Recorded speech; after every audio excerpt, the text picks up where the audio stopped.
Thank you for joining us for another video from 45 Bravo Air Guns. Tonight is going to be a relatively short one as to how to remove the barrel shroud, the muzzle cap, and the baffle system.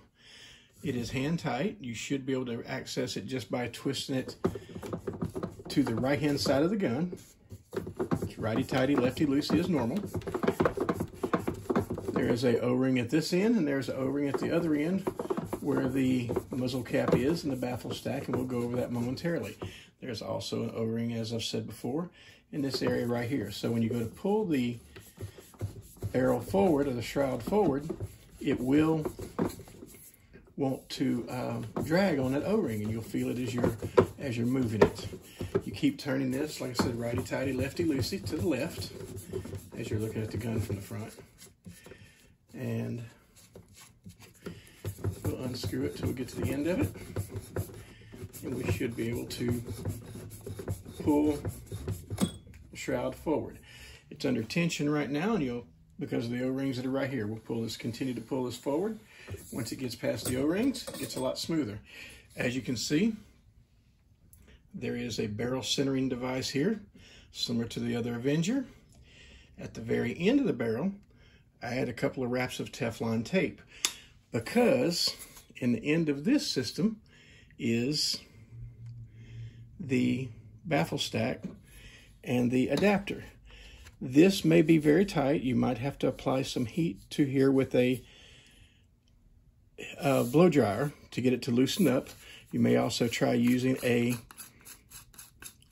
rubber strap wrench on this part to get it off. As this comes off, here's your your suppressor stack, or your baffles that are in here, and your barrel centering device. It is tapered at this end. This is threaded. You can remove this part if you wish. This is made out of plastic. This is made out of metal. Like I said, there's an O-ring here to help seal things up.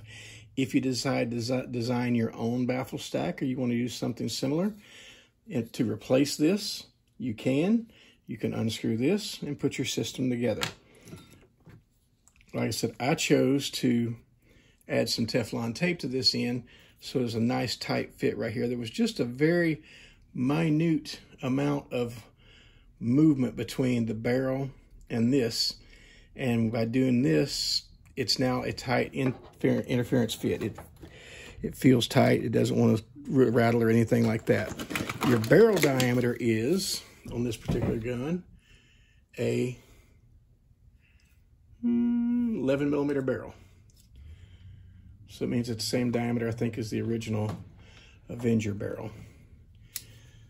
The barrel can be removed by pulling two screws right here, and it slides out the front. We will cover that in another video.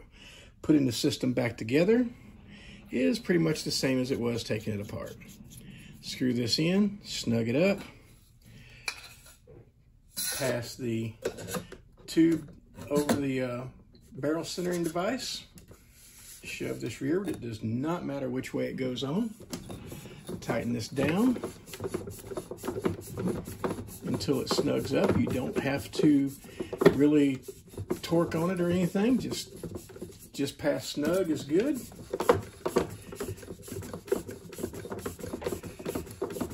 These are very fine threads that hold this in place, so it takes a little bit of twisting.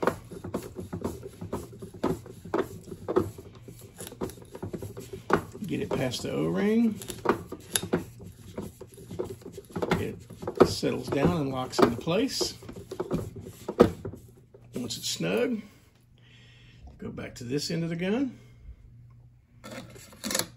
Put your baffle stack back in. And run it down.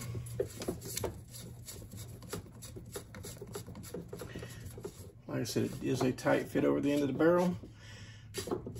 You can now unscrew your muzzle, break your muzzle cap here to put your regular suppressor on if you're wanting to use a suppressor again. That's how you take the shroud off. Thank you. Have a good evening.